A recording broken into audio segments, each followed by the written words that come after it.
वेद्यं वास्तवम् अत्र वस्तु शिवदं तापत्रयोन्मूलनम्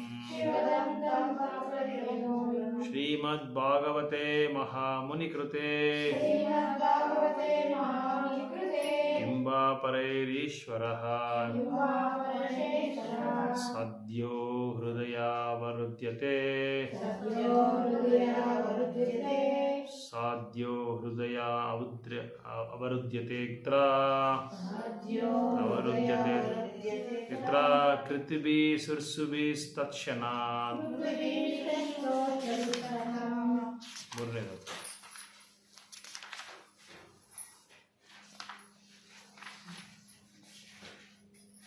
निगमकल्पतरोर्गलितं फलम् सुखमुखादमृतद्रवसंयुतम् पिबत भागवतं रसमालयम् मुहुरहो रसिकभुविभावुकः मुहुरहो रसिकभुविभावुकः ಒಂದನೇ ಅಧ್ಯಾಯ ಒಂದನೇ ಸ್ಕಂದ ಮೂರನೇ ಅಧ್ಯಾಯ 37ನೇ ಶ್ಲೋಕ.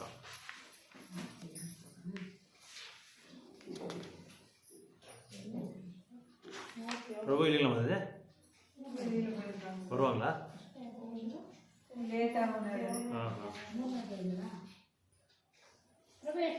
ಮೂರನೇ ಅಧ್ಯಾಯ 1:3:37 ತೆಗೆದ್ರ?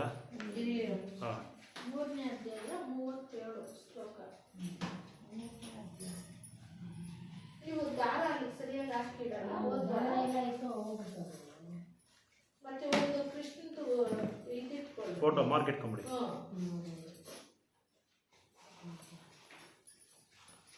ಎಷ್ಟನೇ ಅಧ್ಯಾಯ ಬರ್ತಮ್ಮ?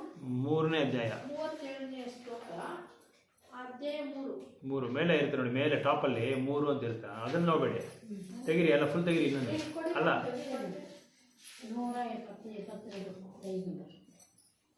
ಅದ್ರಲ್ಲಿ ನೋಡಿದ್ರೆ ಲೇಟ್ ಆಗುತ್ತೆ. ಹಂಗೆ ನೋಡಿ, ನಿಮ್ಮ ಬುಕ್ ಬೇರೆ, ನಮ್ಗೆ ಸ್ವಲ್ಪ ಚೇಂಜ್ ಇದೆ ನಂಬರ್, ನಮ್ದು ಹಳೇ ಬುಕ್ಕು.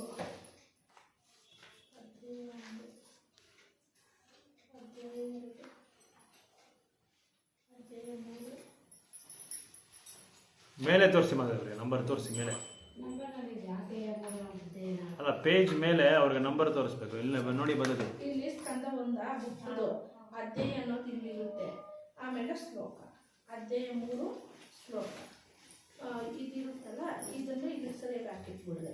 ಆಮೇಲೆ ಇಲ್ಲಿ ಬರೋದನ್ನ ನೋಡ್ರಿ, ಈ ಥರ ಒಂದು ಕೃಷ್ಣಂದು ಈ ಥರ ಒಂದು ಇಟ್ಕೊಂಡ್ಬಿಡಿ, ಟಕ್ ಅಂತ ಇರ್ತಕ್ಕೆ.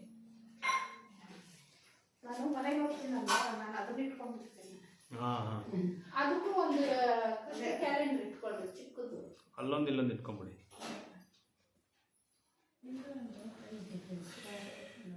ನಾಚಸ್ಯ ಕಶ್ಚಿನ್ ನಿಪುನೇನ ಧಾತು, ನಾಚಸ್ಯ ಕಶ್ಚಿನ್ ನಿಪುನೇನ ಧಾತುರ್ ಅವೈತಿ ಜಂತುಃ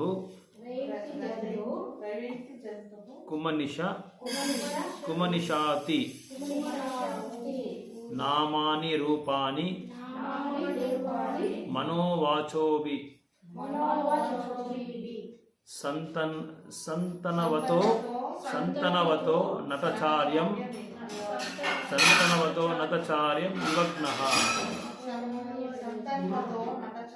ವಿವಗ್ನಃ ನಾಚಸ್ಯ ಕಶ್ಚಿನ್ ನಿಪುನೇನ ಧಾತು ಅವೈತಿ ಜಾಂತು ಕುಮನಿಷಾ ಉತಿ ನಾಮಾನಿ ರೂಪಾನಿ ಮನೋವಾಚೋಭಿಃ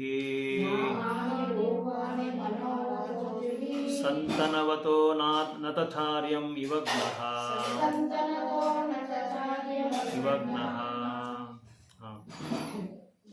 ಓದಿ, ಯಾರು ಓದ್ತೀರ?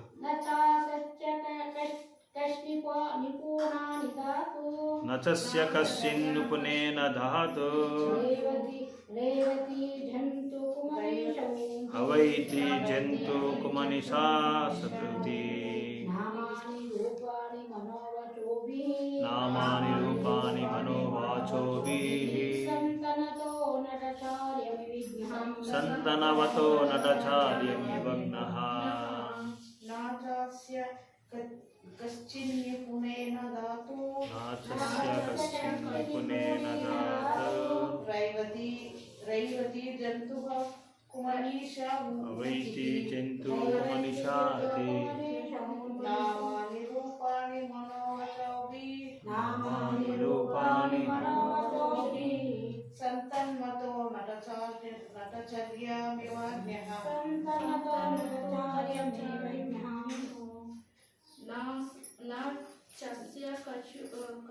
नचस्य कश्चिन्निपुणेन धातु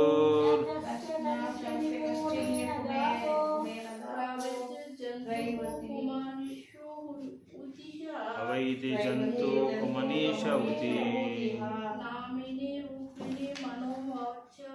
नामानि रूपाणि मनोवाचोभिः सन्तन्मतो नटचार्यमिवग्नः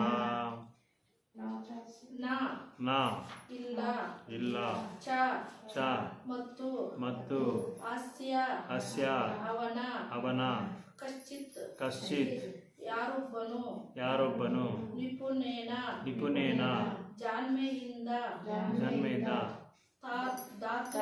ಧಾತುಃ ಸೃಷ್ಟಿಕರ್ತನ ಅವೈತಿ ಅರಿಯಬಲ್ಲನು ಜಂತುಃ ಜೀವಿಯು ಕುಮನಿಷಃ ಅಲ್ಪಮತಿಯಿಂದ ಉತಿಃ ಭಗವಂತನ ಕಾರ್ಯಗಳನ್ನು ನಾಮಾನಿ ಅವನ ನಾಮಗಳನ್ನು ರೂಪಾಣಿ ಅವನ ರೂಪಗಳನ್ನು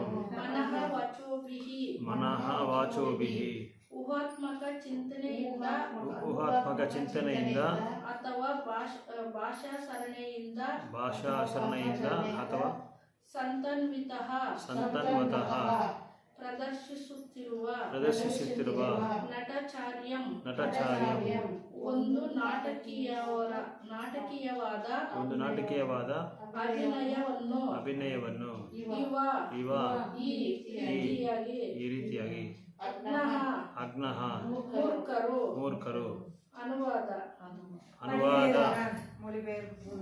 ಅನುವಾದ ಭಾವಾರ್ಥ ಕೊಟ್ಟವರು ಭಕ್ತಿವೇದಾಂತ ಸ್ವಾಮಿ ಶ್ರೀಲ ಪ್ರಭುಪಾದಕ್ಕೆ ஜெய். ஒரு நாடக நடிகரை போல் செயல்படும் பகவானின் உருவங்கள், நாமங்கள் மற்றும் செயல்கள் ஆகியவற்றின் உன்னத தன்மையை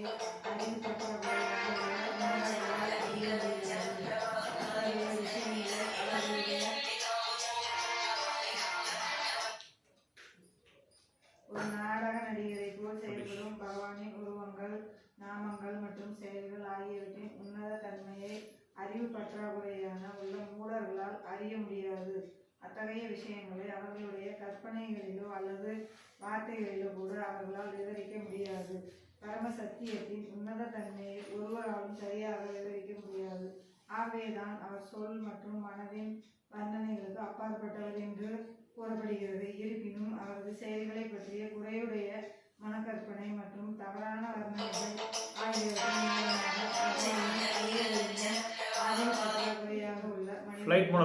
சிலர் உள்ளனர். பகவானுடைய செயல்கள், தோற்றம், மறைவு, நாமங்கள், உருவங்கள், அவரது பிற பொருட்கள், அவரது சொரூபங்கள் மற்றும் அவருடன் தொடர்பு கொண்டுள்ள பொருட்கள் ஆகிய அனைத்தும் ஆமர மனிதனுக்கு புதிராகவே உள்ளன. பலநோக்கு கர்மிகள் மற்றும் முறையான பயிற்சி பெறாத தத்துவவாதிகள் எனப்படும் இருவகையான பௌதிகவாதிகள் உள்ளனர். பலங்கருதும் தொழிலாளிகள் பரம சத்தியத்தை பற்றிய ஒரு தகவலையும் அறிந்திருக்கவில்லை. பலங்கருதும் செயல்களில் ஏமாற்றம் அடைந்த பின் மனக்கற்பனையாளர்கள் பரம சத்தியத்தை நோக்கி திரும்பி மனக்கற்பனையால் அவரை அறிய முயல்கின்றனர். இவர்கள் அனைவருக்கும் பரம சத்தியம் புரியாத புதிராகவே இருக்கிறார். மந்திரவாதியின் ஜால வித்தை குழந்தைகளுக்கு புதிராக இருப்பதைப் போலவே இவர்கள் அனைவருக்கும் பரம சத்தியம் புரியாத புதிராகவே இருக்கிறார். பக்தரற்றவர்கள் பலன்கருதும் செயலிலும் மனக்கற்பனையிலும் சாமர்த்தியம் உள்ளவர்களாக இருக்கக்கூடும். ஆனால் பரமபுருஷரின் ஜாலங்களால் ஏமாற்றப்படும் இவர்கள் எப்பொழுதும் அறியாமலேயே உழல்கின்றனர்.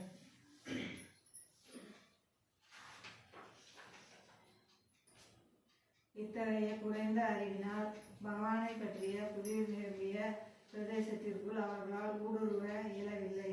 பௌதீகவாதிகள் அல்லது பலநோக்கு தன்மைகளை விட மனக்கற்பனையாளர்கள் சிறிது முன்னேறியவர்கள் ஆவார். ஆனால் அவர்களும் கூட மாயின் பிடியில் சிக்கி கிடப்பதால் எதற்கெல்லாம் உருவமும் பெயரும் மற்றும் செயல்களும் உள்ளனவோ அவை அனைத்தும் ஜடசக்தியின் ஒரு விளைபொருளே என்று முடிவு செய்து விடுகின்றனர். அவர்களை பொறுத்தவரையில் பரமசத்தியம் உருவம் இல்லாததும் பெயரற்றதும் செயலற்றதும் ஆகும். அத்தகைய மன கற்பனையாளர்கள் பகவானின் தெய்வீக நாமத்தையும் உருவத்தையும் வரியுமான உருவம் மற்றும் பெயர்களுடன் சம்பந்தப்படுத்துவதால் அவர்கள் உண்மையில் அறியாமையில் இருப்பவர்களாவார். இத்தகைய அறிவு பற்றாக்குறையுடன் பரமபுருஷரின் உண்மையான தன்மையை அறிய முடியாது. பகவத்கீதை குறிப்பிடுவது போல் பகவான் எப்பொழுதும் ஜட உலகில் இருக்கும் போதும் கூட திவ்யமான ஒரு நிலையிலேயே இருக்கிறார். ஆனால் அறியாமையில் உள்ளவர்கள் பகவானை உலகில் உள்ள சக்தி வாய்ந்த நபர்களில் ஒருவராக கருதுகின்றனர். இவ்வாறாக மாயா சக்தியினால் அவர்கள் தவறான வழியில் செலுத்தப்படுகின்றனர். ಓದಿ ಅನುವಾದ ಓದಿ. ಅಲ್ಪ ಜ್ಞಾನಿಗಳಾದ ಮೂರ್ಖರು ನಾಟಕದಲ್ಲಿನ ನಟನಂತೆ ಅಭಿನಯಿಸುತ್ತಿರುವ ಭಗವಂತನ ರೂಪಗಳ ದಿವ್ಯ ಲಕ್ಷಣಗಳನ್ನಾಗಲಿ ಆತನ ಕ್ರಿಯಾದಿಗಳನ್ನಾಗಲಿ ಅರಿಯಲಾರರು. ಅವುಗಳನ್ನು ಅವರು ತಮ್ಮ ಊಹೆಗಳಿಂದಾಗಲಿ ಮಾತುಗಳಿಂದಾಗಲಿ ವ್ಯಕ್ತಪಡಿಸಲು ಕೂಡ ಅಸಮರ್ಥರು. ಪರಮಸತ್ಯದ ದಿವ್ಯ ಸ್ವಭಾವವನ್ನು ಯಾರೂ ಸರಿಯಾಗಿ ವರ್ಣಿಸಲಾರರು. ಆದುದರಿಂದಲೇ ಭಗವಂತನ ಮನಸ್ಸು ಮತ್ತು ಮಾತುಗಳ ಅಭಿವ್ಯಕ್ತಿಗೆ ಅತೀತನು ಎಂದು ಹೇಳಲಾಗಿದೆ. ಆದರೂ ಅಲ್ಪಜ್ಞಾನಿಗಳಾದ ಕೆಲವರು ಪರಮಸತ್ಯದ ಸ್ವರೂಪವನ್ನು ಅಪರಿಪೂರ್ಣ ಊಹಾತ್ಮಕ ಚಿಂತನೆಗಳಿಂದ ಆತನ ಕ್ರಿಯೆಗಳು ದೋಷಪೂರ್ಣ ವಿವರಣೆಯಿಂದ ಅರ್ಥ ಮಾಡಿಕೊಳ್ಳಲು ಬಯಸುತ್ತಾರೆ. ಸಾಮಾನ್ಯರಿಗೆ ಭಗವಂತನ ಕಾರ್ಯಗಳು, ಆತನ ಅವತಾರ ಮತ್ತು ನಿರ್ಗಮನಗಳು, ಆತನ ನಾಮಗಳು, ರೂಪಗಳು, ಪರಿವಾರಗಳು, ವ್ಯಕ್ತಿತ್ವಗಳು ಅಷ್ಟೇಕೆ ಆತನಿಗೆ ಸಂಬಂಧಿಸಿದ ಎಲ್ಲ ಸಂಗತಿಗಳು ಕೂಡ ನಿಗೂಢವಾಗಿ ಕಾಣುತ್ತವೆ. ಭೌತಿಕವಾದಿಗಳಲ್ಲಿ ಕಾಮ್ಯ ಕರ್ಮಿಗಳು ಮತ್ತು ಅನುಭವವಾದಿಗಳು ಎಂಬ ಎರಡು ಬಗೆಯ ಜನಗಳಿದ್ದಾರೆ. ಕಾಮ್ಯ ಕರ್ಮಿಗಳಿಗಂತೂ ಪರಮಸತ್ಯನ ಬಗ್ಗೆ ಏನೂ ತಿಳಿದಿಲ್ಲ. ಕೇವಲ ಊಹಾತ್ಮಕ ಚಿಂತಕರು ಕಾರ್ಯಕರ್ಮಗಳಲ್ಲಿ ಹತಾಶರಾದ ಮೇಲೆ ಪರಮಸತ್ಯನ ಕಡೆ ತಿರುಗುತ್ತಾರೆ. ಊಹಾತ್ಮಕ ಚಿಂತನೆಯಿಂದ ಆತನನ್ನು ತಿಳಿಸಲು ಯತ್ನಿಸುತ್ತಾರೆ. ಮಕ್ಕಳಿಗೆ ಇಂದ್ರಜಾಲಗಳು ಹೇಗೆ ಕೇವಲ ಕಣ್ಕೊಟ್ಟುಗಳೋ ಹಾಗೆ ಈ ಎಲ್ಲ ವ್ಯಕ್ತಿಗಳು ಪರಮಸತ್ಯನು ರಹಸ್ಯಮಯವಾಗಿದ್ದಾನೆ. ಭಗವಂತನ ನಿಗೂಢತೆಯಿಂದ ದಿಕ್ಕು ತಪ್ಪಲು ಭಕ್ತರಲ್ಲದವರು ತಾವು ಊಹಾತ್ಮಕ ಚಿಂತನೆ ಮತ್ತು ಕರ್ಮಗಳಲ್ಲಿ ಎಷ್ಟೇ ನಿಪುಣರಾಗಿದ್ದರೂ ಯಾವಾಗಲೂ ಅಜ್ಞಾನದಲ್ಲೇ ಇರುತ್ತಾರೆ. ತಮ್ಮ ಸೀಮಿತ ಜ್ಞಾನದಿಂದ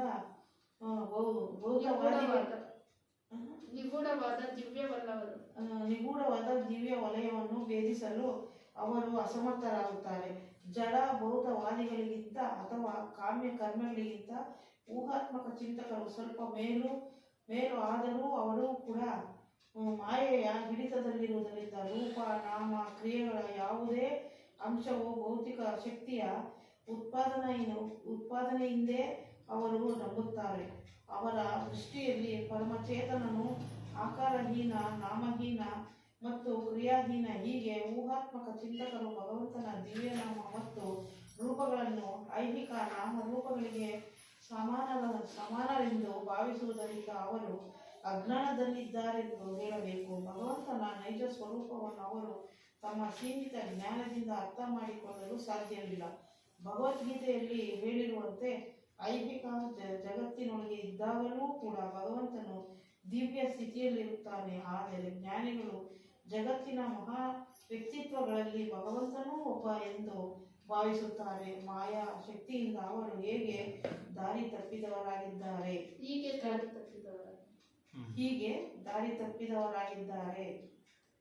ಓಂ ಅಜ್ಞಾನತಿಮಿರಂಧಸ್ಯ ಜ್ಞಾನಾಂಜನಶಲಾಕಯಾ ಚಕ್ಷುರ್ಮಿಲಿತಂ ಯೇನ ತಸ್ಮೈ ಶ್ರೀ ಗುರುವೇ श्रीचैतन्यमनोभीष्टम् स्थापितं येन भूतले स्वयं रूपकदा मह्यं ददाति स्वपदान्तिकम् वाञ्छाकल्पतरुभ्यश्च कृपा सिन्धुभ्य एव च पतितानां पावनेभ्यो वैष्णवेभ्यो नमो नमः। जय श्री कृष्ण चैतन्य प्रभु नित्यानंद श्री अद्वैत गदाधरा श्रीवासादि गौरभक्तवृंदा। हरे कृष्णा कृष्ण कृष्ण हरे हरे, हरे राम राम राम हरे हरे, हरे कृष्णा कृष्ण कृष्ण हरे हरे, हरे राम राम राम हरे हरे, हरे कृष्णा कृष्ण कृष्ण हरे हरे, हरे राम राम राम हरे हरे। ಸೊ ಈ ಶ್ಲೋಕದಲ್ಲಿ ಭಗವಂತನ ನಾಮ ರೂಪ, ಭಗವಂತನ ದಿವ್ಯವಾದ ಲೀಲೆಗಳನ್ನು ಅರ್ಥ ಮಾಡ್ಕೊಳ್ಬೇಕಾದ್ರೆ ನಾವು ಶುದ್ಧವಾದ ಭಕ್ತಿ ಸೇವೆಯನ್ನು ಸೇರಿಸಿದರೆ ಮಾತ್ರ ಭಗವಂತನ ನಾಮ, ಭಗವಂತನ ಗುಣ, ಲೀಲಾ ಇದೆಲ್ಲ ನಾವು ಅರ್ಥ ಮಾಡ್ಕೊಳ್ಳೋಕ್ಕೆ ಸಾಧ್ಯ ಅಂತ ಹೇಳ್ತಾ ಇದ್ದಾರೆ.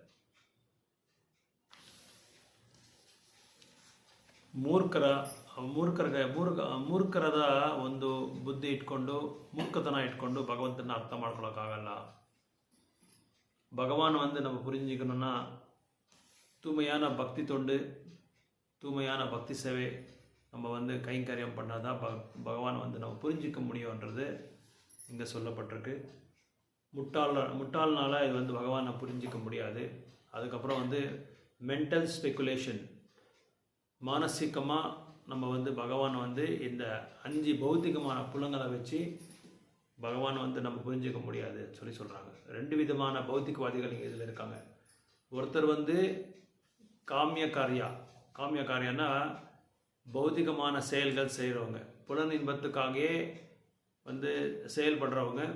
இன்னொருத்தர் மென்டல் ஸ்பெக்குலேட்டர்ஸ், அதாவது மானசீகமாக ஊகாத்மிகமாக இப்படி இருக்கலாம் அப்படி இருக்கலாம் சொல்லி அவங்க கற்பனை பண்ணி பகவானை செயல்படுறவங்கன்னு சொல்லி 2 விதமான பௌத்திகவாதிகள் இருக்காங்க இங்கே.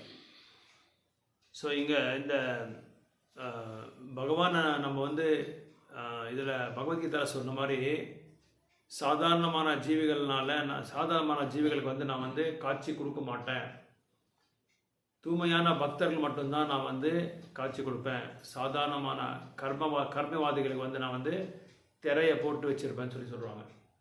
ஸோ திரையை நம்ம நீக்கணும்னா நம்ம என்ன ஆகணும், நம்ம தூய்மையான பக்தி தொண்டு பண்ணாதான் நம்ம பண்ண முடியும். அந்த தூய்மையான பக்தி தொண்டு பண்ணுறதுக்கு நம்ம நிறைய சாதனை பண்ண வேண்டியதாக இருக்குது, நிறைய புரிஞ்சிக்க வேண்டியதாக இருக்குது, நிறைய தியாகம் பண்ண வேண்டியதாக இருக்குது வாழ்க்கையில். அப்புறம் தொடர்ந்து நம்மளோட வாழ்க்கையில் பகவானை மையமாக வச்சு தான் நம்ம வாழ வேண்டியதாக இருக்குது. இதெல்லாம் இருந்தால் தான் நம்ம பகவானை புரிஞ்சிக்க முடியும். அதாவது பகவான் பௌத்திக வாழ்க்கையில் வந்தால் கூட, பௌத்திக உலகத்துக்கு வந்தால் கூட அவர் will be in transcendental position, திவ்யமான ஒரு நிலையில் தான் அவங்க இருப்பாங்கன்னு சொல்லி சொல்லப்பட்டிருக்கீங்க. அவர் எங்கே போனாலும் அவ்வளோதான், ஆன்மீக உலகத்தில் இருந்தாலும் சரி, பௌதிக உலகத்தில் இருந்தாலும் சரி, அவங்க திவ்யமாக தான் இருப்பார். அவரோட ஆன்மீக சக்திகளாகட்டும், அவரோட ஆன்மீக விபூதிகளாகட்டும் எதுவுமே அலையாமல் இருக்கும். எங்கே போனாலும் அது அதே மாதிரி ஆன்மீகத்தில் எப்படி அது சக்தி வாழ்ந்துருக்குமோ அதே மாதிரி பௌத்திக உலகத்தில் கூட அது ரொம்ப பலமாக தான் இருக்கும். அது எந்த விதத்துலையும் எந்த கோணத்துலையும் அது யாராலையும் ஒன்றும் பண்ண முடியாது. அதே நம்ம ஆன்மீக உலகத்திலேருந்து ஒரு ஆத்மா பௌத்திக உலகத்துக்கு வந்த உடனே என்ன ஆகுது, அவர் தன்னோட ஆன்மீக சக்தி எல்லாமே அவங்க அழிஞ்சிடும், ஆன்மீக சக்தியெல்லாம் அழிஞ்சிடும். பௌத்திகத்துக்கு அவங்க கல்மஷம் ஆகிடுவாங்க, பௌத்திக உலகத்தில் கல்மஷம் ஆகிடுவாங்க. ஸோ பரம சத்தியத்தை வந்து நம்ம புரிஞ்சுக்கணுன்னா தூய்மையான பக்தரால் தான் முடியும்னு சொல்லி சொல்கிறாங்க. பக்தியாமாம் அபிஜானாதி யாவம் யோவேதி தத்வதான்னு சொல்லி சொல்லப்பட்டிருக்கு பகவத்கீதாவில். ஒரு பக்தரால் தான் பகவானை வந்து புரிஞ்சுக்க முடியுமே தவிர வேற யாராலையும் பக்தினால தான். அதனால தான் பத்திரம் புஷ்பம் பலம் தோயும் யோமே பக்தா பிரயசதி யோமே பக்தா பிரயசதி பக்தி உபகிருதம். அதாவது பக்தின்னு சொல்லி 3 தடவை இங்கே சொல்லப்பட்டிருக்கு. பக்தியால் தான் பகவானை வந்து நம்ம நேசிக்க முடியுமே தவிர நம்ம புலங்களை வச்சு, பௌத்திகமான புலங்களை வச்சு நம்ம வந்து பகவானை வந்து நேசிக்க முடியாது, பகவானை வந்து பக்தி பண்ண முடியாது. பெரிய பெரிய நம்ம இந்த சிருஷ்டியை வந்து இந்த படைப்பை வந்து உருவாக்கின பிரம்மானாலே புரிஞ்சிக்க முடியல. பகவானை புரிஞ்சுக்கிறதுக்கு ரொம்ப சாதாரணமான ஒரு இது இல்லை, யாராலையும் புரிஞ்சிக்க முடியாது. பிரம்மாவே ஒரு தடவை என்ன ஆச்சு, அவர் மயக்கத்தில் விழுந்துட்டார். சின்ன பையன் வந்து என்ன இப்படியெல்லாம் பிரம்மா விமோகன லீலான்னு சொல்லி ஒரு இது இருக்குது, ஒரு லீலை இருக்குது. அந்த விமோகன லீலையில் வந்து கிருஷ்ணர் பலராம் வந்து எல்லாருக்கிட்டையும் ஆடிட்டு இருப்பார். விளையாடிட்டு இருக்கும்போது ஒரு நபரை வந்து 2ஆக்குவார், இன்னொரு நபர் வந்து 2ஆக்குவார். அதுக்கப்புறம் எல்லா உடல்லையும் அவங்க போய் சேர்ந்துருவாங்க. இந்த மாதிரி மேஜிக் மாதிரி பண்ணிட்டு இருப்பாங்க. அந்த மாதிரி பண்ணிட்டு இருக்கும்போது பிரம்மா இதை பார்க்குறாரு. பார்த்துட்டு என்ன இந்த பையன் வந்து இந்த மாதிரி பண்ணிட்டு இருக்கான், இவனுக்கு ஒரு பாடத்தை கற்றுக் கொடுக்கணும், இவனுக்கு என்ன நான் மேஜிக் பண்ணுறேன்னு சொல்லி என்ன பண்ணுறாரு, அங்கே இருக்கிற நபர்கள் எல்லாரையும், கிருஷ்ணனோட நபர்களையும் கிருஷ்ணனோட கண்ணுக்குட்டியும் எல்லாரையும் கொண்டு போயிடுறாங்க. எங்கே? பிரம்மலோகத்தை கொண்டு போயிடுறாங்க. பிரம்மலோகத்தை கொண்டு போயிட்டு அப்புறம் பார்க்கலாம் என்ன பண்ணுறான் கிருஷ்ணர். ஏன்னா கிருஷ்ணர் வந்து வாக்கு கொடுத்துருப்பாங்க. யாருக்கு? தன்னோட நபர்களோட தாய்மார்களுக்கு எல்லாருக்குமே வாக்கு கொடுத்துருப்பாங்க. இந்த மாதிரி நான் வந்து கண்ணுக்குட்டியும் பசுமாடுங்களை நான் போய் கூட்டிகிட்டு வரேன், நான் கூட்டிகிட்டு போகிறேன், அவங்களுக்கெல்லாம் தீனியை கொடுத்துட்டு அதுக்கப்புறம் நான் அழைச்சின்னு உங்கள் குழந்தைங்களும் ஒப்படைச்சிடுறேன், உங்கள் கண்ணுக்குட்டியும் நான் ஒப்படைச்சிடுறேன் சொல்லி வாக்கு கொடுத்துட்டு தான் அவர் அழைச்சின்னு வருவார். கிருஷ்ணரை நம்பி தான் அவங்க எல்லாரையும் அனுப்புகிறாரு. அப்படி பண்ணும்போது பிரம்மா வந்து அவரை வந்து திருடிட்டு எடுத்துகிட்டு போயிடுறாரு, அபகரணம் பண்ணிட்டு எடுத்துகிட்டு போயிடுறாரு. அபகரணம் பண்ணிட்டு சரி பார்க்கலான்னு சொல்லி மறுபடியும் என்ன செய்யறாரு, பிரம்மலோகத்தை வந்து கீழே இறங்கி வருவார்.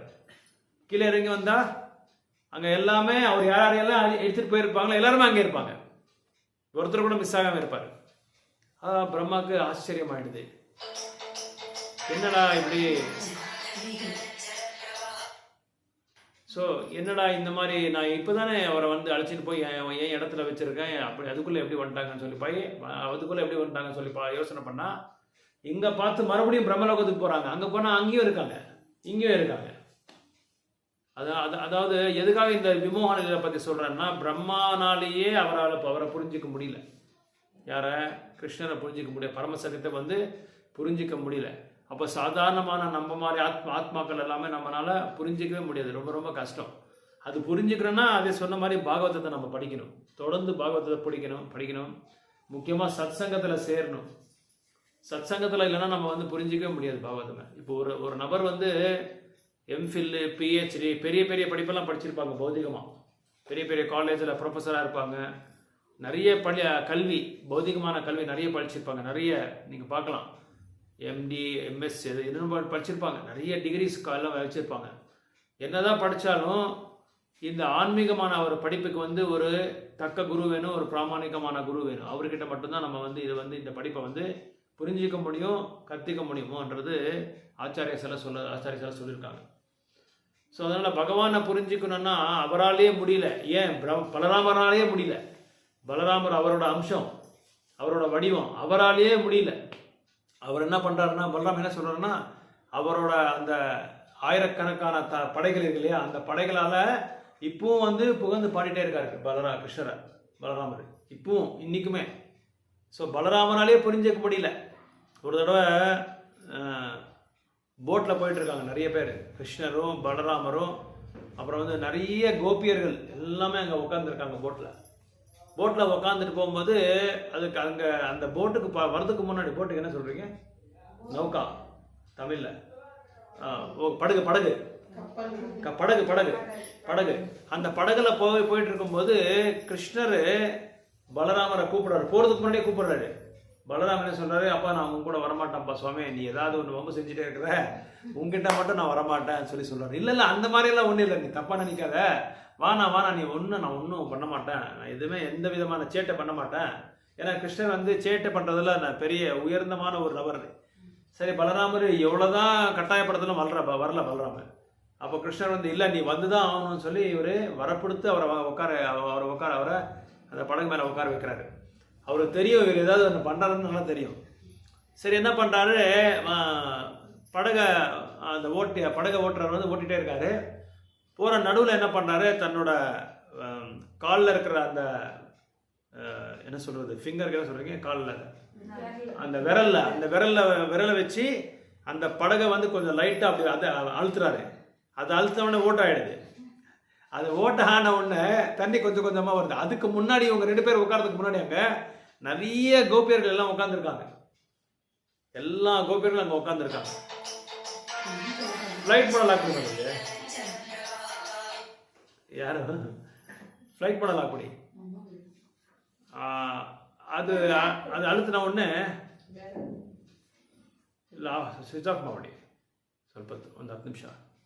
ஸோ அதை அழுத்தின உடனே அந்த கோபியர்கள்லாம் பார்க்குறாங்க. கோபியர்கள்லாம் பார்த்துட்டு தண்ணி கொஞ்சம் கொஞ்சமாக படகுல வந்துகிட்டே இருக்கும். கொஞ்சம் கொஞ்சமாக படகுல வந்துகிட்டே இருக்கும்போது கொஞ்ச நேரம் முன்னாடி பயணமான பிறகு என்ன ஆகுதுன்னா, போட்டில் கொஞ்சம் தண்ணி வர ஆரம்பிச்சிடுது. தண்ணி வர ஆரம்பிச்சு எல்லாருக்கும் பயம் வந்துடுது. பயம் வந்த உடனே கோபியர்கள்லாம் இந்த கிருஷ்ணர் பலராமர் என்ன செய்கிறாரு, இவர் கிருஷ்ணர் ஏதோ பண்ணியிருக்காரு, அதனால தான் இந்த மாதிரி ஆகிட்டுருக்கு அப்படின்னு சொல்லி பலராமருக்கு தெரிஞ்சிடுச்சு. சரி, அப்புறம் இன்னும் கொஞ்சம் தூரம் போன பிறகு என்னாச்சு, இன்னும் படகுல நிறைய தண்ணி வர சேர ஆரம்பிடுச்சு. ஆரம்பிச்சோடனே கோபியர்கள்லாம் என்ன திட்டிகிட்டு இருக்காங்க, கிருஷ்ணரை வந்து நிந்திக்கிறாங்க. இதெல்லாம் இந்த பையன் பண்ணுற வேலை அது இதுன்னு சொல்லி கிருஷ்ணரை வந்து நிந்திக்கும்போது, நீங்கள் அதனால தான் எல்லாமே நீங்கள் துணியெல்லாம் கழட்டிடுங்க, துணியெல்லாம் கழட்டிட்டா இதெல்லாம் சரியாக போயிடும் சொல்லி சொல்கிறாரு கிருஷ்ணர். பலராமருக்கு சரியான கோவம் வந்துடுது. கிருஷ்ணா நீ என்ன சொல்கிற, நீ அவங்களாம் பெண்கள், அவங்கள போய் நீ துணி கட்ட சொல்கிற, இதெல்லாம் நீ பண்ணுறது தப்பு, இதெல்லாம் பண்ணக்கூடாது, அதனால தான் நான் அவங்க கூட வரமாட்டேன் சொல்லி நான் முதல்ல நீ சொன்னேன். இல்லை ஒன்றும் இல்லை, நீ பார் அப்புறமா வார் நான் என்ன பண்ணுறேன் சொல்லி சொல்கிறாரு. அதுக்கப்புறம் அவர் எல்லாம் நீங்கள் துணி கட்டலைன்னா நான் வந்து இந்த தண்ணியை வந்து நிறுத்த முடியாதுன்றாரு கிருஷ்ணர். பிளாக்மெயில் பண்ணுறாரு கோபியரை. அதுக்கப்புறம் என்ன, கோபியர்கள் என்ன பண்ணுறாங்க, இல்லை இந்த மாதிரிலாம் பண்ணுறது எங்களுக்கு நீ சரியில்லைன்னு சொல்லி என்னென்னமோ அவரை வந்து சண்டை போடுறாரு கிருஷ்ணர்கிட்ட. கொஞ்ச நேரம் ஆனப்போது நீங்கள் அப்படியே பேசிட்டே இருந்தால் என்ன ஆகும், படகை வந்து முழுங்கி போயிடும், இதுலேயே முடிஞ்சிடும், தண்ணியில் போய் முழுங்கிடும் சொல்லி கிருஷ்ணர் வந்து அவருக்கு பயமுறுத்துறாரு. அப்போ கொஞ்ச நேரம் ஆக என்ன பண்ணுறாங்க, வேறு வழி இல்லைன்னு சொல்லி முக்கால்வாசி அது வந்து தண்ணியோட நனைஞ்சிருச்சு.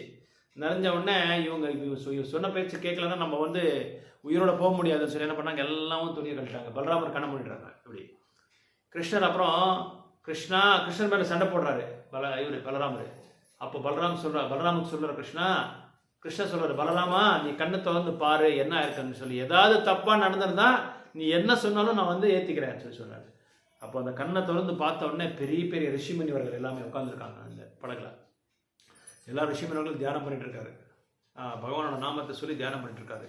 பலராமருக்கு ஆச்சரியம் ஆயிடுச்சு, புரிஞ்சிக்கவே முடியல பலராமரை.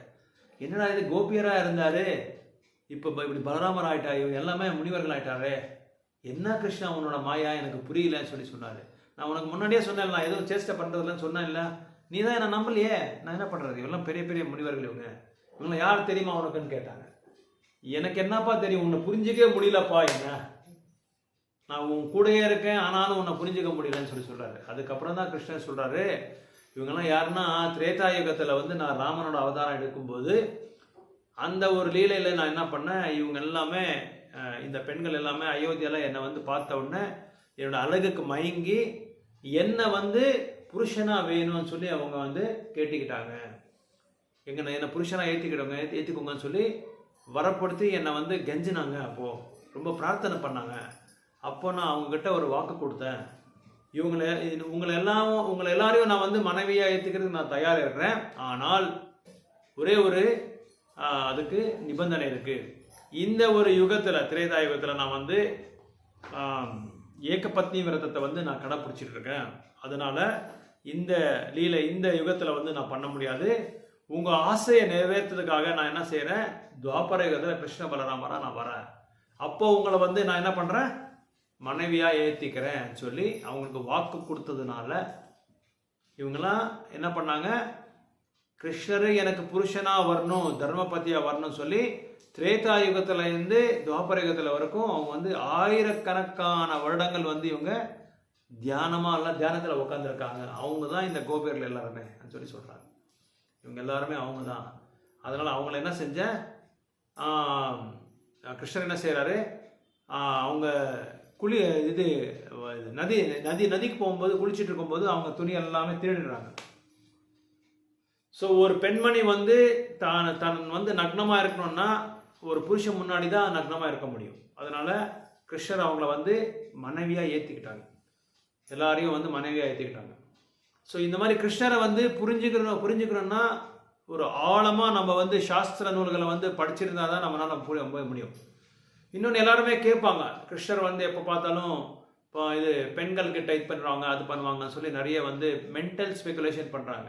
அதாவது மனோ ஊகை, அதாவது கற்பனை பண்ணி மனசுக்கு வர மாதிரி கற்பனை பண்ணி கிருஷ்ணர் மேலே எல்லாருமே அபராதம் பண்ணிட்டு இருப்பாங்க, விமர்சனம் பண்ணிட்டு இருப்பாங்க. அப்படி பார்த்தா நம்ம விஸ்வரூபத்தில் பார்த்தா அந்த விஸ்வரூபத்திலேயே எல்லா பெண்மணிகள் இருக்காங்க, எல்லா ஆண்கள் இருக்காங்க, எல்லா இது என்ன கடல், நதி, பெரிய பெரிய மலை எல்லாமே அவங்க உடல்ல தான் இருக்கு. ஸோ அவங்களோட திவ்யமான ஒரு நிலையை வந்து நம்ம புரிஞ்சுக்கணும்னா பல வருடங்களாகவும் பல பிறவைகள் கூட ஆகலாம். பல பிறவைகள் ஆகின பிறகு தான் நம்ம வந்து கிருஷ்ணரை வந்து புரிஞ்சிக்க முடியுமே தவிர சர்வசாதாரணமாக நம்ம வந்து புரிஞ்சிக்க முடியாது. இதில் இன்னொரு சஹஜியான்னு சொல்லி ஒரு குரூப் இருக்குது, ஒரு குழு இருக்குது. சஹஜியான்னா இவங்க என்ன சொல்கிறது, இவங்க என்ன பண்ணுறாங்கன்னா ஆன்மீகமான ஒரு குழுன்னு சொல்லி அவங்க வந்து பெண்கள் எல்லாம் கூப்பிட்டுக்கிறது, கிருஷ்ணர் மாதிரி லீலை பண்ணுறது, ரசலீலை பண்ணுறது. இது ஒரு குழு. கிருஷ்ணர் நான் கேட்டால் நான் வந்து கிருஷ்ணரோட அவதாரம், நான் அதனால தான் எல்லாரையும் கிருஷ்ணர் மாதிரி நான் பண்ணுறேன்னு சொல்லி அவங்கக்கிட்ட ஒரு தப்பான ஒரு கருத்துக்களை சொல்லி அவங்கள வந்து ஒரு என்ன சொல்கிறது தப்பான வழியில் கூட்டிகிட்டு போகிறாங்க. இதே ஒரு குழு இருக்குது, சஹஜியாஸ்ன்னு சொல்லி பேர் இவங்களுக்கு. சஹஜியாஸ் குழுன்னு சொல்லி ஒரு இயக்கம் இது.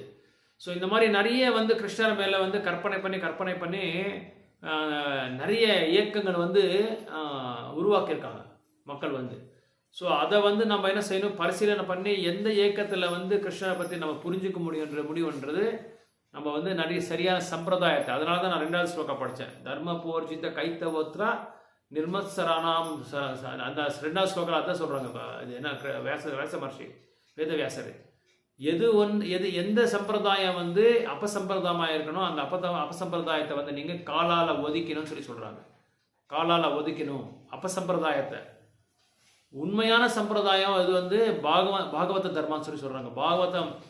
பாகவதம் என்ற நூலில் வந்து யார் வந்து கடைப்பிடிக்கிறாங்களோ, யார் கவனமாக கேட்குறாங்களோ, வகுப்பில் கவனக்குறையாக இருக்கிறவங்களுக்கு வந்து புரியாது, பக்தி தொண்டே வராது அவங்களுக்கு. நம்ம எந்த டாப்பிக்கை பற்றி எந்த டைட்டிலை பற்றி நம்ம பேசிகிட்டு இருக்கோமோ அதை வந்து நம்ம கவனமாக கேட்கணும். கவனமாக கேட்காம வேற ஏதோ நம்ம வந்து யோசனை பண்ணி வேற ஏதோ நம்ம பார்த்துட்டு இருந்தா அப்போ வந்து அந்த பக்தி மேலே நம்மளுக்கு அக்கறை இல்லைன்னு அர்த்தம்.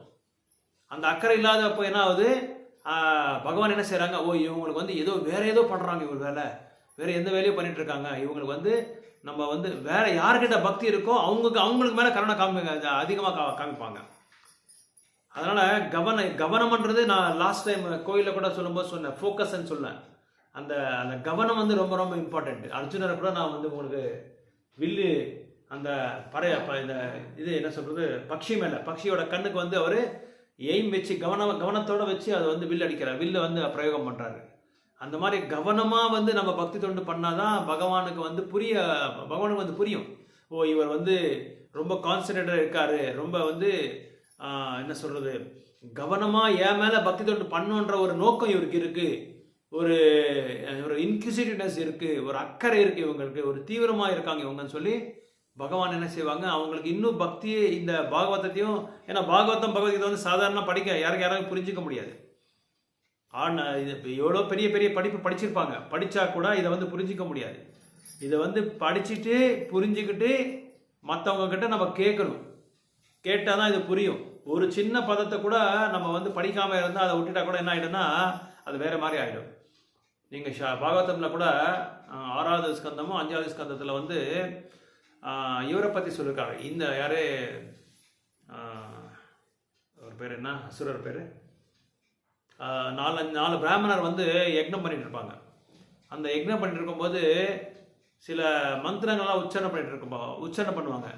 அந்த உச்சரணை பண்ணும்போது என்ன ஆகுதுன்னா, யாரோ ஒரு பிராமணர் என்ன பண்ணாரு, தவறு பண்ணி ஒரு மந்திரத்தை வந்து மிஸ்டேக் பண்ணிடுவாங்க. அது பண்ண உடனே என்னாச்சு, அந்த யக்ன குண்டத்துல இருந்து ஒரு அசுரர் வெளியே வராரு. யார் பேர் தெரியுமா? விருத்தாசுரா அவர் பேரு. விருத்தாசுரர். அந்த விருத்தாசுரர் வந்து வெளியே வந்துடுறாரு. அதாவது தவறான ஒரு உச்சரணை பண்ணதுனால, சொன்னதுனால அந்த அந்த விருத்தாசுரர் வெளியே வந்துடுறாரு. அந்த விருத்தாசுரர் யாருன்னா, அவரு ஒரு தூய்மையான பக்தர் தான். ஆனால் ஒரு சின்ன தவறு பண்ணதுனால, ஒரு சின்ன அபராதம் பண்ணதுனால அவருக்கு என்னாச்சு, அந்த ஒரு ஜென்மம் கிடைச்சது. அந்த விருத்தாசுரர் யாருன்னா, அந்த சித்திரகேத்துன்னு சொல்லி ஒரு அரசர் இருக்காரு. அந்த சித்திரகேத்து அரசர் வந்து உயர்ந்தமான ஒரு பக்தர். இவர் என்ன செய்யறாரு, இவருக்கும் சிவபெருமானுக்கும் ஒரு நட்பு இருக்கு. இவர் கைலாசத்துக்கு வரும்போது என்ன பண்றாரு, சிவபெருமான் வந்து பார்வதியோட மடி மேல படுத்துட்டு இருப்பாரு. படுத்துட்டு ஏதோ பேசிட்டு இருப்பாங்க. பேசிட்டு இருக்கும்போது இவர் என்ன செய்யறாரு, சிரிச்சிடுறாரு. பாகவதம் சொல்லிட்டு இருந்தாரு. சொல்லிட்டு இருக்கும்போது இவர் பார்த்து சிரிச்சிடுறாரு. எதுக்காக சிரிக்கிறாருன்னா, ஏன்னா இவர் உயர்ந்தமான பக்தர், சிவபெருமான் உயர்ந்தமான பக்தர், உயர்ந்தமான வைஷ்ணவர், இவர் விஷ்ணு பக்தர். இவர் போய் என்னன்னா, இவர் பார்வதி பனி மேல படுத்திருக்காரு, இப்படியெல்லாம் பண்ணலாமான்னு ஒரு கேள்வி வந்தது அவருக்கு. அவ்வளவுதான். அது வந்த உடனே பார்வதி கோவம் வந்துடுச்சு. என் புருஷனை நீ அப்படி சொல்லலாமா? என் புருஷன் யாரு, எப்பேற்பட்டவர் உனக்கு தெரியுமா? அதனால நீ வந்து அசுரரா நீ பிறந்துடுறன்னு சொல்லி அவருக்கு சாபத்தை கொடுத்துட்றாரு. விருத்தாசுரருக்கு. யார் என்ன, இவருக்கு சித்திரகேத்துக்கு வந்து குழந்தைகள் கிடையாது. குழந்தைகள் வேணும்னு சொல்லி பல விரதங்களை வந்து அவங்க பண்ணியிருக்காங்க. ஆனாலும் அவங்களுக்கு குழந்தை பிறக்கல. நிறைய பேர் மனைவிகள் அவருக்கு. எத்தனை பேர் மனைவி தெரியுமா? எத்தனையோ ஆயிரக்கணக்கான மனைவி அவருக்கு. 100 மேல இருக்கும். 100 மனைவின்னு சொல்றாங்க. எத்தனை 100 மனைவி இருந்தா 100 மனைவி அவங்களுக்கு. ஒருத்தர் கூட குழந்தை இல்லை. யாருக்குமே குழந்தை இல்லை. அது ஆண் குழந்தை இல்லை. யாருக்குமே குழந்தையே இல்லை. குழந்தையே இல்லைன்னு நினச்சிக்கோங்களேன். அப்போ இவர் நாரத முனியும் பர்வத முனி, அவங்க 2 பேரும் நம்ம ஸ்நேகிதர்கள். அவங்க அந்த ராஜாங்கத்துக்கு கிட்ட வந்துட்டு இருக்கும்போது கேட்குறாரு இவர் சித்திரகேது, என்னப்பா என்ன விசேஷம் உங்கள் ராஜ்யத்தில், எப்படி நல்லா இருக்கு? எல்லாம் நல்லமா இருக்கேன் நான், ஆனால் ஒரே ஒரு குறைவு, எனக்கு குழந்தைகள் இல்லாமல் இருக்கேன். அப்போது நாரத முனி சொல்கிறாரு, ஓகே உனக்கு குழந்தை வர மாதிரி, அவர் பர்வத முனி சொல்கிறாரு, உனக்கு குழந்தை வர மாதிரி நான் செய்கிறேன். ஆனால் துன்பமும் இருக்கும் துக்கமும் இருக்கும், பரவாயில்ல, துன்பமும் சந்தோஷம் 2மே இருக்கும், பரவாயில்லையான்னு கேட்குறாங்க. இவர் அந்த அவசரத்தில் குழந்தை வருதுன்னு ஒரு அவசரத்தில் எனக்கு பரவாயில்ல எனக்கு குழந்தை வந்தால் போதும்னு சொல்லி சொல்கிறாங்க. இவர் என்ன செஞ்சாங்க, ஒரு குழந்தை வந்து உருவாக்குறாங்க. ஒரு குழந்தை உருவாக்குன பிறகு அந்த அது ஒரு பிரசாதத்தை கொடுக்குறாங்க. மந்திரத்தை ஜபிச்சுட்டு ஒரு பிரசாதம் கொடுக்குறாங்க. இந்த பிரசாதத்தை வந்து நீங்களும் உங்கள் மனைவியும் அந்த ஒரு பேர் நீங்கள் சாப்பிட்டா உங்களுக்கு குழந்தை பிறக்கும்னு சொல்லிட்டு போகிறாரு. சரி, அது சாப்பிட்ட உடனே அது அந்த மனைவி, ஃபர்ஸ்ட் மனைவி என்ன தெரியாது, அவர் 2 பேர் சாப்பிட்றாங்க. குழந்தை குழந்தைக்கு பிரிவு கொடுப்பாங்க. கொடுத்த உடனே இருக்கிற மனைவிகள் அடுத்த மனைவிகள் எல்லாருக்குமே வந்து பொறாமை வந்துடுது. எல்லாருக்கும் பொறாமை வந்துட்டு என்ன பண்ணுறாங்க, இவங்க எல்லாம் திட்டம் போடுறாங்க. என்ன திட்டம் போடுறாங்க, எப்படியாவது இந்த குழந்தைய வந்து கொன்னிடணும், அழிச்சிடணும் அப்படின்னு சொல்லி திட்டம் போட்டு அந்த குழந்தைக்கு வந்து பால் கொடுக்குற மாதிரி கொடுத்துட்டு அந்த விஷத்தை அதில் மிக்ஸ் பண்ணி கொடுத்துட்றாங்க. அந்த குழந்தையும் இறந்துடும். அந்த குழந்தை இருந்தவுடனே சித்திரகேத்து அவங்களோட மனைவி வந்து ஓன்னு அழுகுறாங்க, இந்த மாதிரி ஆயிடுச்சே குழந்தைக்குன்னு சொல்லி அழுதுட்டு இருக்கும்போது மறுபடியும் நாரத முனி வராருங்க. நாரத முனி வந்த உடனே இந்த மாதிரி ஆயிடுச்சு குழந்தைக்கு, அதான் நான் உனக்கு சொன்னேன் இந்த மாதிரி ஆகும் சொல்லி, எப்படியாவது என் குழந்தைய காப்பாற்றுங்கன்னு சொல்லும்போது மறுபடியும் உயிர் கொடுக்குறாங்க. உயிர் கொடுத்த பிறகு அந்த சித்திரகேத்து கேட்குறாரு, இந்த குழந்தை இவர்கிட்ட சித்திரகேத்து பையன் கேட்குறான் குழந்தைய, நான் வந்து உங்களுக்கு இந்த பிறவர் வந்து பையனாக பிறந்திருக்கேன்.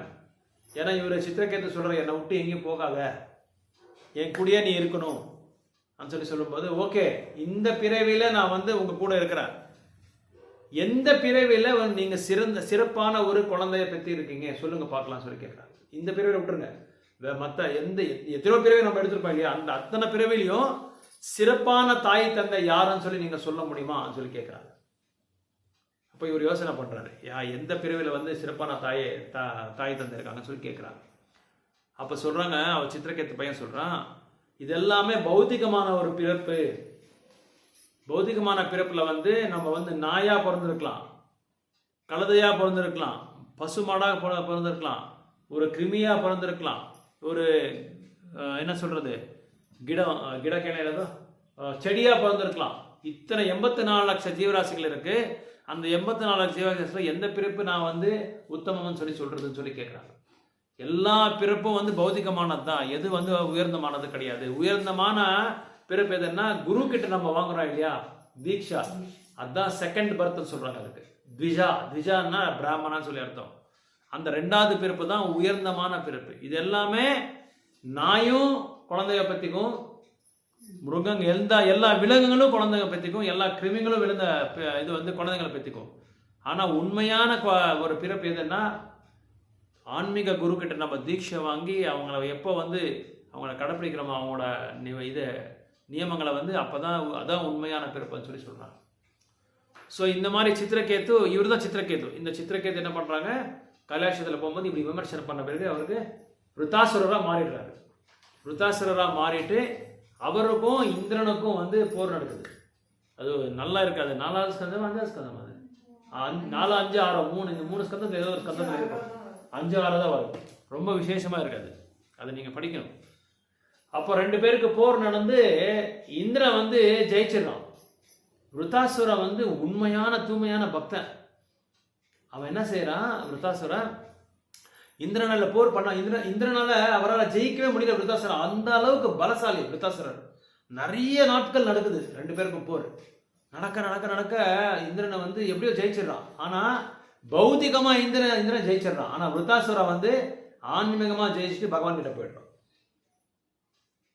இங்கே அந்த இந்திரனுக்கு என்ன ஒரு பெருமைன்னா, நான் ஜெயிச்சிட்டேன் விருத்தாசுரன் மேலே. ஆனால் அவன் ஜெயிச்சது வந்து பௌத்திகமாக ஜெயிச்சிருக்கானே தவிர ஆன்மீகமாக அவனால் ஜெயிக்க முடியல, அவரால் ஜெயிக்க முடியல.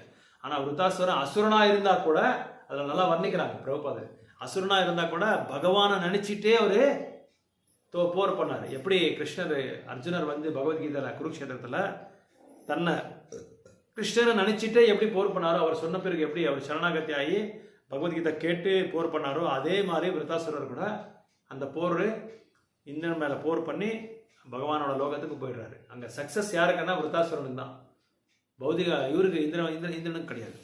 ஸோ இந்த மாதிரி பகவானை வந்து புரிஞ்சுக்கணுன்னா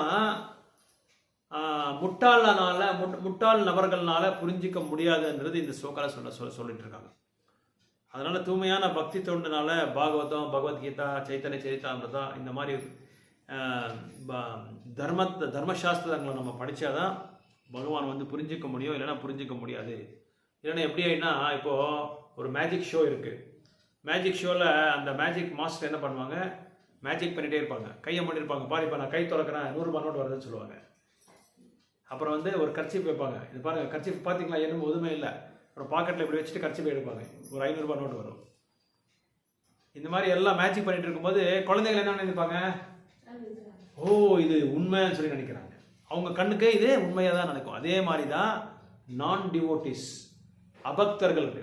அபக்தர்களுக்கு பகவான் வந்து ஒரு சுப்ரீம் பவர்ன்றது தெரியாதவர்.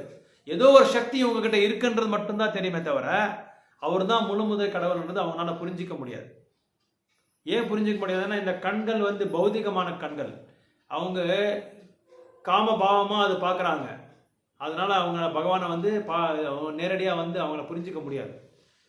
ஸோ அதுக்கு வந்து பிரேமான்ற அஞ்சனை வந்து நம்ம பூசணும், தூய்மையான பக்தின்றது நம்ம பூசினாதான் வந்து பகவானை வந்து நம்ம பார்க்க முடியும்ன்றது இதில் சொல்லப்பட்டிருக்கு. அதனால தான் பகவத்கீதையில் கூட சொல்கிறாங்க, lord is always in the transcendental position even if is material world. So அதனால் இந்த gross materialist are the fruitive workers, இந்த கர்மகாண்டத்தை வந்து இந்த கடைப்பிடிக்கிறவங்கனால பகவானை வந்து புரிஞ்சிக்கவே முடியாது. பகவானை வந்து புரிஞ்சிக்கணும், அதை வந்து அவங்க அஜ்ஞானமாக தான் இருப்பாங்க, அறியாமல் தான் இருப்பாங்கன்னு சொல்கிறாங்க. ஏன்னா அவங்களோட நாலேஜ் ரொம்ப கம்மி, அவங்களோட அறிவு ரொம்ப ரொம்ப கம்மி. அந்த அறிவை வச்சு இப்போ நிறைய பேர் நம்ம வந்து பகவானுக்கு படிக்கிறோம். இப்போ கூட மாதாஜி வந்து போகா படிக்கிறாங்க பகவானுக்கு. அது படித்தா உண்மையாக ஒரு அபக்தராக வந்து என்ன பண்ணுவான்னா, ஏன்னா நீங்கள் படிச்சிட்டிங்களா சாமிக்கு, எங்கே சாப்பிடவே இல்லை சாமி அப்படியே இருக்கு சொல்லி கேட்பாங்க. நீங்கள் வச்சது அப்படியே இருக்கு சொல்லி அவங்க கேட்பாங்க. அப்போ அவங்களால என்ன அதனால என்ன நம்ம புரிஞ்சுக்க முடியும், பகவானை வந்து அவங்களுக்கு பகவான் மேலே நம்பிக்கையும் இல்லை, பகவானை வந்து புரிஞ்சிக்கவும் முடியாது. பகவான் வந்து என்ன சொல்கிறாங்கன்னா, அங்கானி எஸ்ய சகலேந்திர விருத்தி மந்தி பஷ்யந்தி பாந்தி கலயந்தி சிரஞ்சகந்தி ஆனந்த சின்மயா சதுஜ்வல விக்கிரஹஸ்ய கோவிந்தமாதி புருஷம் தமகம் பஜாமின்னு சொல்லி பிரம்ம சொல்கிறாரு. பிரம்ம என்ன சொல்கிறாருன்னா, பகவான் வந்து வாயால் தான் சாப்பிடணும்னு சொல்லி இல்லை, அவரோட அங்கங்கள் என்னென்ன அங்கங்கள் இருக்கோ எல்லா அங்கத்திலையும் சாப்பிடுவாங்க அவர். நம்மளுக்கு வந்து வாயால் தான் நம்ம சாப்பிடணும், கண்ணால் தான் நம்ம பார்க்கணும், காதால் தான் நம்ம கேட்கணும், நாக்கால தான் நம்ம ருச்சியை செவிக்க முடியும். ஆனால் பகவான் வந்து கண்ணிலே சாப்பிட்டுருவார். அப்படி பார்த்தாலே பகவான் வந்து அது பிரசாதம் ஆகிடும். அதை வந்து பக்தர்களால் புரிஞ்சிக்க முடியாது. ஏன்னா இத்தனை வருஷமாக நீங்கள் பகவான் நாமத்தை ஜபம் பண்ணிருக்கீங்க, நீங்கள் பார்த்துருக்கீங்களா பகவானை சொல்லி கேட்பாங்க. பகவானை பார்த்துருக்கீங்களா சொல்லி கேட்பாங்க. நான் அன்னைக்கு கூட உங்களுக்கு சொன்னேன், மாத்தாடாபாரு ஏற்க நம்பிக்கை இல்லை அவருக்கு, அதனால் அவருக்கு மாத்தாடாக்க ஆகலாம். ஸோ பகவான் நீங்கள் பார்த்துருக்கீங்களான்னு சொன்னால், பகவானை பார்க்கறதுக்கு உனக்கு தகுதி இருக்கான்னு சொல்லி கேட்குறேன். உனக்கு அந்த தகுதி இருந்தால் தான் நீ பார்க்க முடியும் பகவானை. இப்போ சாதாரணமான ஒரு கவுன்சிலரே வந்து நம்ம பார்க்கணுன்னா அவங்ககிட்ட 10 தடவை அவங்க வீட்டுக்கு போகணும், அவனை பார்த்து அவனோட நம்பர் கேட்டு, அவனோட செக்ரட்டரியோட தான் இருப்பான், அவங்ககிட்ட எல்லாம் கொஞ்சிட்டு அப்புறமா தான் நம்ம அவனை பார்க்க முடியும். அப்போது இந்த உலகத்தையே படைத்தவர், இந்த பிரம்மாண்டத்தையே படைத்தவர், அவரை நம்ம புரிஞ்சுக்கணும்னா நம்ம எவ்வளோ தூய்மையான பக்தி தொண்டு செஞ்சால் அவனை புரிஞ்சிக்க முடியும். அதனால் என்ன சொல்கிறாங்க ஆச்சாரியாசு, பகவானை நீ போய் பார்க்க அவசியம் இல்லை, பகவான் வந்து பார்க்குற மாதிரி நீ பக்தி தொண்டு பண்ணாலே போதும், அவரே வந்துடுவார். இப்போ அர்ஜுனர் தூய்மையான பக்தரால தான் அவருக்கு சாரதி ஆகிட்டார், டிரைவர் ஆகிட்டார், ரத்தசாரதி கார் டிரைவர் மாதிரி ஆகிட்டார் அவர். அப்புறம் இவர் யாராவது ராமரோட பக்தர் யாராவது இல்லை, இவர் பழத்தை எச்ச பண்ணி சாப்பிடுவார் சபரி. பகவானுக்கு படைக்கணும்னா நம்ம வந்து எவ்வளோ தூய்மையாக ஃப்ரெஷ்ஷாக நம்ம கொடுக்கணும். அது கடிச்சு கொடுக்குறாருன்னா என்ன உத்தேசத்தில் அவர் கடிச்சு கொடுக்குறாரு, நல்லா ருச்சியாக இருக்குமா இது பகவானுக்கு இல்லையா அப்படின்னு சொல்லி பார்க்கறதுக்காக தான் வந்து அவர் கடிச்சு அவர் கொடுக்குறாரு இவர் சபரி. ஸோ அந்த மாதிரி தூய்மையான பக்தர்களை தான் பகவான் வந்து புரிஞ்சிக்க முடியுமே தவிர, சாதாரணமான பக்தரை வந்து துளசிதாஸ் தெரியும், நீங்கள் கேள்விப்பட்டிருக்கீங்க, அவர் கண்ணில் அவருக்கு ತುಳಸಿದಾಸಕ್ಕೆ ಇಲ್ಲ ಇಲ್ಲ ಅವರು ಇದ್ದಾರೆ ಅಂದ್ರೆ ಎಲ್ಲೋ ಬೇರೆ ಕಡೆ ಪ್ರಚಾರ ಮಾಡ್ತಾ ಇರ್ತಾರೆ. ಅವರೆಲ್ಲ ನಿತ್ಯ ಸೇವೆ, ನಿತ್ಯ ಮುಕ್ತಿ ಆತ್ಮ ಅಂತ ಹೇಳ್ತಾರೆ ಅವರೆಲ್ಲ. ಮುಕ್ತಿ ಆತ್ಮ ಇಲ್ಲ, ಅದು ಇದ್ರ ವಿಡಿಯೋನಲ್ಲಿ ತೋರಿಸ್ತಾರೆ ಅಷ್ಟೇ, ವಿಡಿಯೋ ಎತ್ತಿರೋದು. ಮುಕ್ತಾತ್ಮ ಅಂತ ಹೆಸರು. 2 ಆತ್ಮಗಳಿದ್ದಾರೆ, ಒಬ್ಬರು ಬದ್ಧಾತ್ಮ, ಇನ್ನೊಬ್ರು ಮುಕ್ತಿ ಆತ್ಮ. ಬದ್ಧಾತ್ಮಗಳಂದ್ರೆ ನಮ್ಮ ತರ ಭೌತಿಕ ಬಂಧ ಸಿಕ್ಕಾಕೊಂಡಿರೋರು. ಮುಕ್ತಿ ಆತ್ಮ ಅಂದ್ರೆ ಭಗವಂತನೇ ಅವ್ರನ್ನ ಕಳಿಸಿರ್ತಾರೆ, ಇಂಥ ಒಂದು ಸ್ಥಳಕ್ಕೆ ನೀನೋಗಿ ಪ್ರಚಾರ ಮಾಡು, ಅಂಥ ಸ್ಥಳ ಬೇರೆ ಸ್ಥಳಕ್ಕೆ ಈ ಸ್ಥಳಕ್ಕೆ ಇಲ್ಲಿ ಪ್ರಚಾರ ಹೋಗು ಅಂತ ಅಲ್ಲಿ ಭಕ್ತನ ಕಳಿಸ್ತಾರೆ ಭಗವಂತರು. ಯಾಕಂದ್ರೆ ನಮ್ಮನ್ನ ಬಿಡುಗಡೆ ಮಾಡೋದಕ್ಕೆ, ಈ ಭೌತಿಕ ಬಂಧನದಿಂದ ಬಿಡುಗಡೆ ಮಾಡೋದಕ್ಕೆ. ஸோ ಈ ಥರ பகவானை வந்து இந்த துளசிதாஸ் வந்து பகவான் முன்னாடி நின்றுட்டா கண்ணு தெரியாது, இருந்தால் கூட அந்த பக்தி தூய்மையான பக்தி தொண்டு அவருக்கு இருக்கிறதுனால எந்த வன்மையில் எந்த கலரில் அவங்க ட்ரெஸ் பண்ணியிருக்காங்க, எந்த வளையல் போட்டிருக்காங்க, என்ன ஆடம்பரம் பண்ணியிருக்காங்க பகவானுக்கு, பகவான் பார்க்கறதுக்கு எப்படி இருக்காரு எல்லாமே பார்த்து சொல்லிடுவார். அப்படியே நினச்சிக்கிட்டே சொல்லிடுவார் அவர், நினச்சிக்கிட்டே. சஞ்சய வாச்சா பகவத்கீதை அவர் இருக்கிற இடத்துல என்ன போர் குருக்ஷேத்திரம் நடக்கிறது எல்லாமே இவர் சொல்லிட்டார். யாருக்கு? திருதராஷ்டிரருக்கு செக்ரட்டரி, அவரோட செக்ரட்டரி. ஏன்னா வியாச மகர்ஷி கிட்ட அவர் வந்து அந்த வரத்தை வாங்கியிருக்காங்க.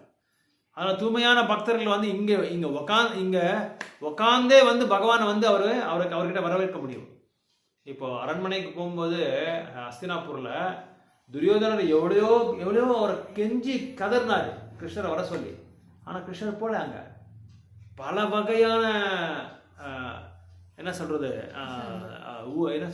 இது பிரசாதம் இல்லை, பல வகையான பலகாரங்கள் எல்லாமே வச்சுருந்தாங்க சாப்பிட சொல்லி கிருஷ்ணர் போல அங்கே. ஆனால் இவர்கிட்ட விதுரர்கிட்ட எதுவுமே இல்லை. விதுரராணி என்ன பண்ணார், அவங்களோட மனைவி பழத்தை கொடுக்கும்போது தான் பழத்தை தோலை கொடுத்துட்டாரு, அதையும் சாப்பிட்டார் கிருஷ்ணர். அதே எனக்கு போதும், அதே நல்லா இருக்குன்னு சொல்லி கேட்குறாரு, அதே நல்லா இருக்குன்னு சொல்லி சொல்கிறார். அமிர்த மாதிரி பக்தி ரசாமிரத இருக்குன்னு சொன்னார். ஏன்னா தூய்மையான பக்தி தொண்டு எங்கே இருக்கோ அவங்க தேடி வருவார், பகவானே தேடி வருவார். நம்ம போக அவசியமே இல்லை. ஆனால் கலியுகத்தில் இதெல்லாமே நம்ம பண்ண அவசியம் இல்லை. கலியுகத்தில் நாமஸ்மரணம், நாம சங்கீர்த்தனம், அப்புறம் வந்து பகவானை வந்து லீலைகளை பற்றி நம்ம கேட்குறது, குணத்தை வந்து குணகானம் பண்ணுறது, பக்தர் கூட சேர்ந்து நம்ம கீர்த்தனை பண்ணுறோம். அதுக்கு தான் சங்கீர்த்தனம்னு சொல்லி பேர்.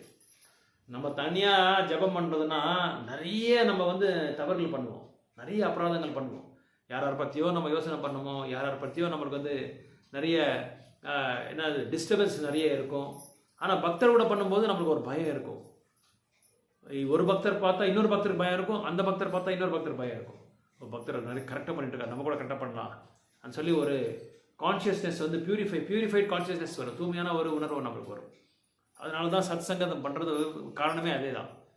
எல்லாமே சா சங்கீர்த்தனம், சா சத் சங்கம், சமர்ப்பணம், எல்லாமே சானா எல்லாரும் கூடி எல்லாருமே சேர்ந்து பண்ணுறதில்ல. ரிசல்ட்ஸ் வந்து நம்மளுக்கு வந்து பாசிட்டிவாக இருக்கும், சாதகமாக இருக்கும், பலன்கள் வந்து சாதகமாக இருக்கும். தனித்தனியாக பண்ணுறதுனால நம்ம மனசு வந்து வேற இடத்துக்கு நம்மளை கொண்டு போயிடும், வேற திசையில் நம்மளை கொண்டு போயிடும். அதனால தான் பக்தர்களை வந்து நம்ம டிஸ்கஷன் பண்ணுவோம், சர்ச்சை பண்ணுவோம். ஏன்னா ஒருத்தருக்கு பகவானை பற்றி நம்ம பேசிக்கணும், நம்ம என்ன படிச்சிருக்கோமோ அதை வந்து டிஸ்கஷன் பண்ணணும். அதுக்கு நோட் பண்ணி எழுதிட்டு வந்து இந்த மாதிரி இருக்குது, இப்போ மாதாஜி எடுத்துன்னு சொன்னாங்க, அந்த மாதிரி படித்து நம்ம புரியலன்னா வந்து டிஸ்கஷன் பண்ணணும். அப்போது எங்களுக்கும் என்ன ஆகுது, இன்ட்ரெஸ்ட் வருது. ஓ இதை பற்றி நம்ம படிக்கலாம், இதை பற்றி நம்ம புரிஞ்சுக்கணும், கேட்டிருக்காங்க. அதனால தான் பிரச்சாரம் ரொம்ப இம்பார்ட்டண்ட். பிரச்சாரம் பண்ணுறதுனால நம்மளுக்கு பயம் இருக்கும்.